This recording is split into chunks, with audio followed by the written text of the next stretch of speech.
Hey friends, Julie here. I just want to give you a quick note before we get started. In this conversation today, we are going to be talking about suicide and mental health. And while we always approach these topics with care and compassion, I understand that they might be difficult for some listeners. So please listen in a way that feels safe for you. And if you or someone you know is struggling, we've linked to support resources in the show notes today. Okay, let's go. Why are men not opening up? I ask them the question. In a mental or emotional crisis, how comfortable are you reaching out to your wife or spouse? 13% of men will actually reach out to their spouse if they're struggling with their mental health. Hey, it's Julie. Welcome to Uncomfy. You know, a lot of us are struggling right now with how to stay open to others when we seem to be living in different realities. I feel like I'm always walking on eggshells with people, but I also don't want to give up on connection. Well, this is a podcast about staying with the moments we usually want to escape, the awkward ones, the tense ones, the ones that honestly can really teach us something. So let's get uncomfy. When I actually made the decision, okay, well, I'm going to stop and pull over. And then I got out of the car. That's when it became really uncomfy. You know, sweating profusely, thought I was going to throw up. Absolutely the most uncomfortable thing I've ever done was making the decision to actually try to do something, or that I could, or that I was capable of doing something. Folks, I want you to meet Joe Tuia'ana. He is the founder of the I Love You Bro project. It's a nonprofit for men's mental health, suicide prevention, and personal development. And Joe, welcome. I'm so glad to have you here today. Thank you, Julie. I'm ready to get uncomfy. I love uncomfortable conversations. I live for them. Fantastic. So do I, as you could probably tell, or at least I'm trying to get better at being okay with them. So that's what this podcast is for. I love it. All right. I love it. So I'm all for it. This moment that you were just kind of giving us a little taste of is actually kind of the origin story moment for I Love You Bro. So let's dig into it. Take us back to that day in 2022. Yeah, I had at that time COVID, which turned into double pneumonia. At that time, I was 2 weeks sober from alcohol, very much not able to, function just for myself. And so that particular day, we were on our way to my youngest daughter's basketball game, and going through the motions of a Saturday morning, like most parents, dads do, and we crossed this overpass to get to where the game is. One that we've crossed, hundreds of times for school and other activities. And on this particular time, we noticed a bro parked his car on the overpass. I was like, God, what is this guy doing? Oh, forget it. I'm sick. I'm tired. I just want to get to this basketball game. And we actually kept driving. And, it took my kids who were with me, my 3 daughters, to kind of prod me almost, just to be like, this doesn't seem right. Maybe we should turn around. I'm like, again, let's let this guy be. And I was looking, all the while I'm looking in my rearview mirror at this guy, and he gets out of his car, and I see down the road that he has jumped over this protective fencing that they have on overpasses to kind of deter those things from happening. And my kid screamed. I flipped around in the car, again, sick and tired, literally myself. I'm like, I can't believe this is going to happen. I can't believe this is going to happen in front of my kids.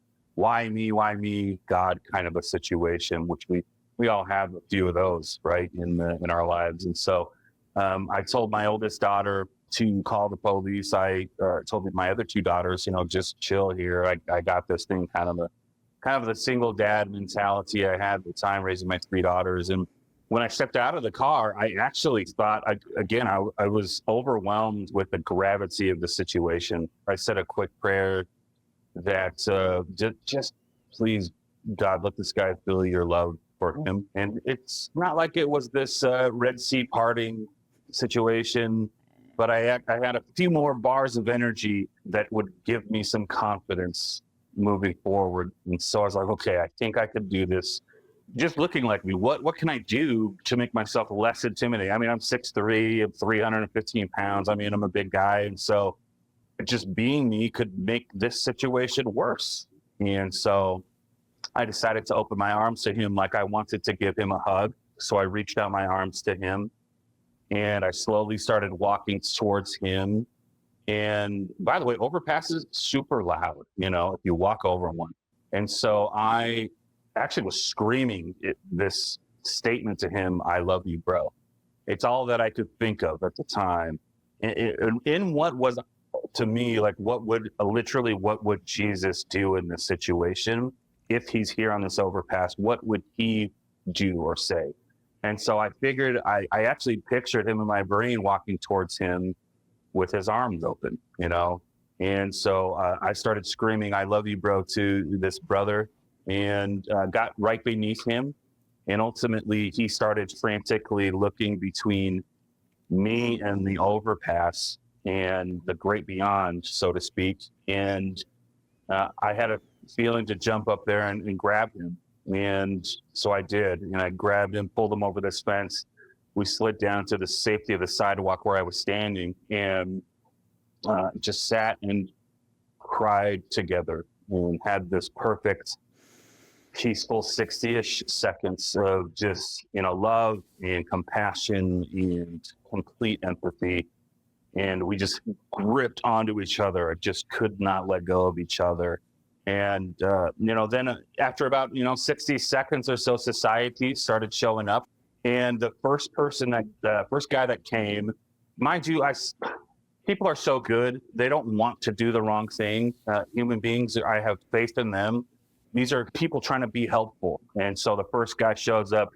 He says, "Is everything okay?" And we're like, yeah, we're okay. We're both just sitting there crying. And then he looks at Aaron and he says, "Why would you want to do this?" And then right after, this second person comes over, this girl, and she's like, looks at Aaron. She said, "Do you have any kids?" And he nods, yes. And she's like, "Well, what would your kids think about this?" It was like one shameful thing after another. And the guy just got loved off the ledge.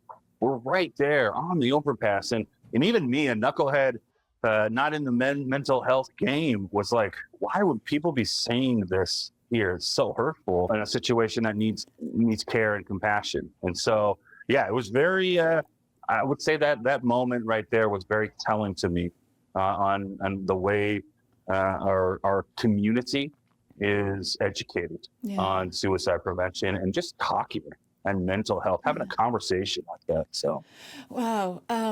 Thank you, Joe, for sharing that story. You said Aaron, so that's this man's name. Mm-hmm. Have you had contact with him since then? Oh yeah, he's my new little brother. We're very close. He attends my West Jordan weekly support group very actively. His fiance attends our I Love You Sis program for I Love You Bro. And so, yeah, we stay very close. It's one of those things that will always be forever. We're bonded in brotherhood that way.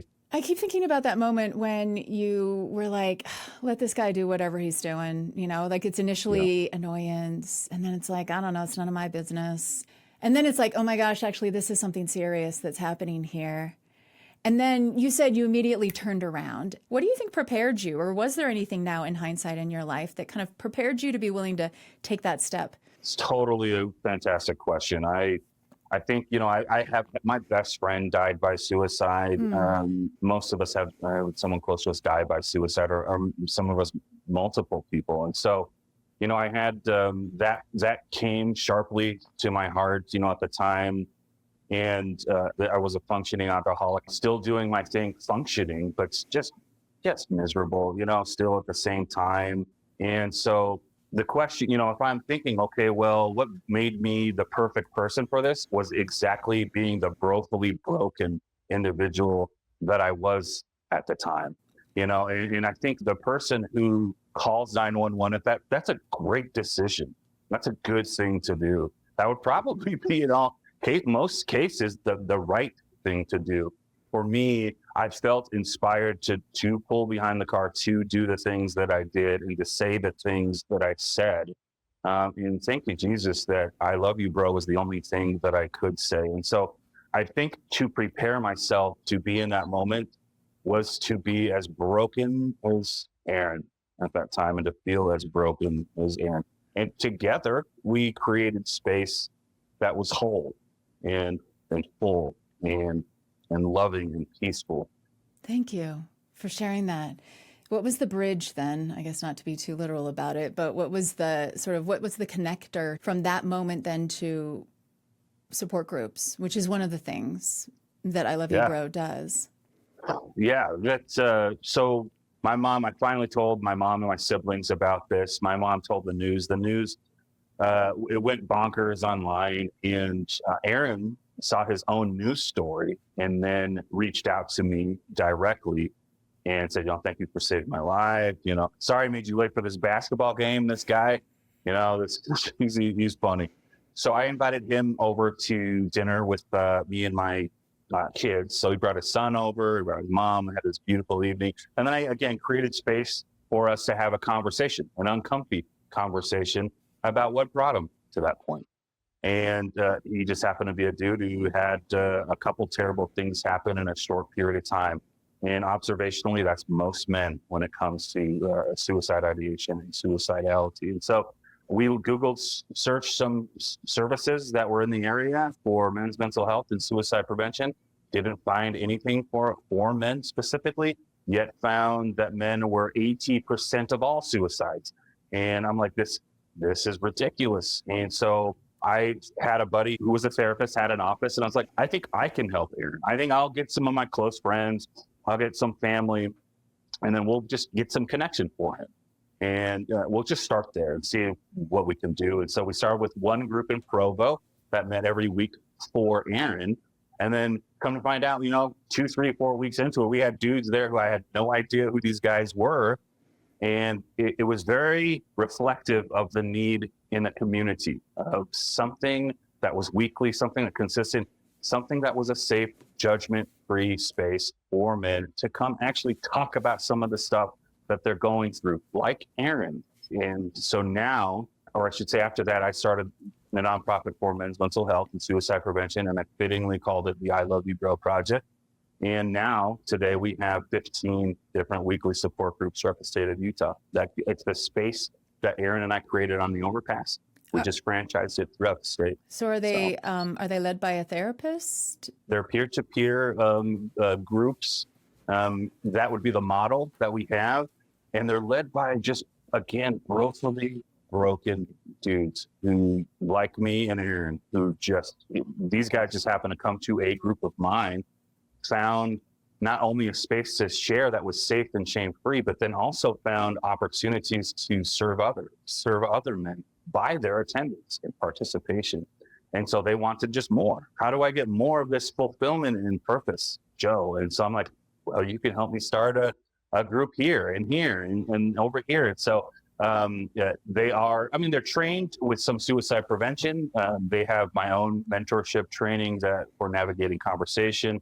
But all in all, they're not experts. We're not clinicians. We are quite literally average Joes for average bros. So I love these terms. Brofully broken is just a really poignant phrase. So why do you think more of this doesn't exist? It's a good question. It's what I was asking myself before I started the I Love You Bro project. I think when we're talking about suicide prevention, specifically, we put a lot of money. When I say we, the governments, human beings put a ton of money in crisis intervention, but we don't put enough money in suicide prevention. So suicide prevention and crisis intervention are two totally different things. There shouldn't even be an Overpass story to share. Aaron should have had services like our weekly support groups to go and find a place and feel some trusted connection. And so the I Love You Bro project is the only evidence-based, data-driven men's mental health organization in the country. I mean, will men go? Will men take advantage if they're not already in crisis or sort of like moving toward their own Overpass moment? I guess that's kind of part of the assumption, right? Is that these groups don't exist because guys aren't going to show up unless something pushes them there. Yeah, and again, the crisis intervention is needed, but it's why do we even have this? Why is there crises? What I know is that when a space is created and dedicated specifically for the vulnerability and sharing of feeling and emotion from men to men, there is a connection there that cannot be duplicated anywhere else through technology or through a generalized group. The I Love You Bro project is the only one dedicated to men and men's mental health. And so everything we do, every data point that I track with my clinicians is specifically for men. Why is it important that it's men only? I mean, you mentioned that it is important, but why do you think that is? So what I can speak to is our data.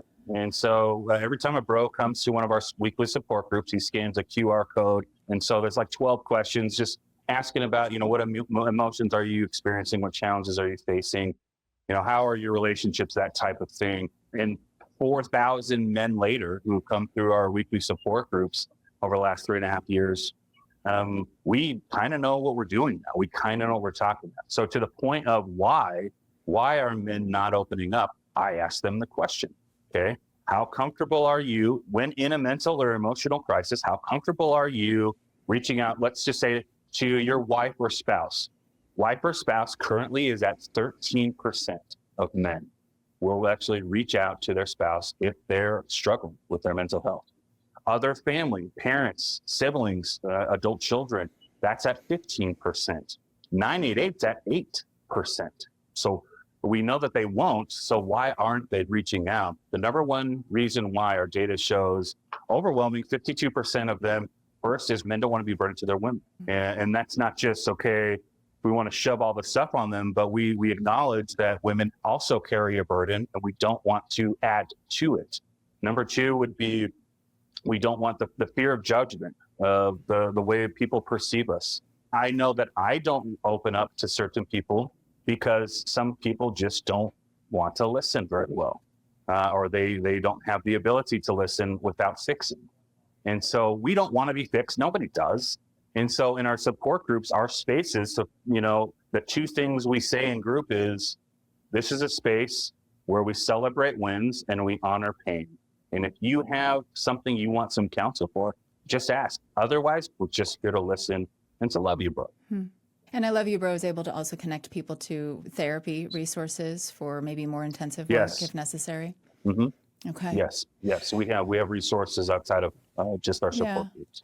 So I guess just finally, Joe, I mean, it's so obvious how important I Love You, Bro and things like it are in our society right now. So what's your advice to folks who have a man in their life who they'd love to see getting some support and talking about things, and they can't get him to talk? Question. They won't answer. They won't tell you, like, for the reasons you just described. Like, how can the rest of us encourage the men in our lives to be able to find a place to be vulnerable? Number one thing is, I would say just to keep in mind, creating space will always be far better than saying the right thing. So when we're talking about creating space, it's making known that to say I am a safe person, you're saying a lot there. Do you know what it means? A safe person means I'm going to be free from, it's like our groups, our 3 rules. We keep it clean, we keep it respectful, and we keep it here. Can a relationship have those 3 things? If you're a safe person, you got to have those 3 things. So when someone shares with me, or if I'm going to share with you, it can't be weaponized against me. It can't be brought up later. It can't just be you trying to fix me. We need to make it known that we want to be better. We want to listen, and we invite, difficult, uncomfy conversations. We invite them. Guys, if we feel shot down one time, just once, we won't open again. It's going to take a lot of work to do so. And so I would say that creating space, beginning to start to create space. The second thing I would say is if invite a bro to invite your bro to group. Someone close to them, a positive male role model or a friend close to them. I will. It's part of our program. If you can't invite them, or you don't feel comfortable, or you don't want to push them away, so to speak, tell us, give them the number. We'll say, hey, someone really loves you. They want you to come meet up with us. We'll meet you outside. Come join us. So we're trying to address what the data says and what these guys are telling us. And we're trying to empower and educate others to do the same. If I could make every house a support group, or every person, a safe support group person, that's kind of what my perfect world would look like from an I Love You Bro standpoint. So we're working on it. We're going to try to see if we can get close to it. Joe Tuia'ana is the founder and CEO of the I Love You Bro Project. You can learn more about their work and support what they're doing at iloveyoubroproject.org. Joe, thanks so much for sharing your story today with us. Good luck with the work. Thank you for doing this. Thank you. Love you, bro.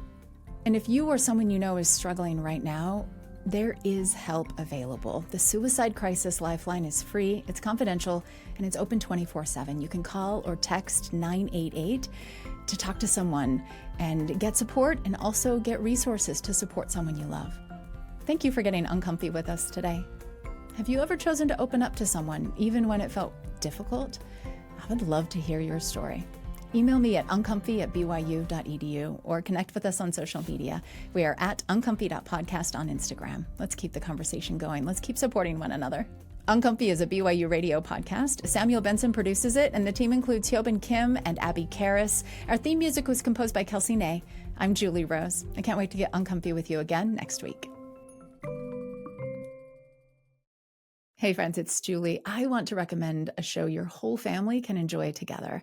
It's called The Appleseed from BYU Radio. It's a storytelling podcast where you'll find everything from tales about talking critters to heartwarming real-life moments. These are award-winning storytellers from all over the world who come to the Appleseed stage, and they share experiences about gut feelings that paid off, small acts of kindness, even the occasional mishap like dyeing your eyebrows the wrong color. So gather your family for great adventures that might just spark stories of your own that you can share with the people you love to create connection. Tune into The Appleseed on BYU Radio or listen on your favorite podcast app.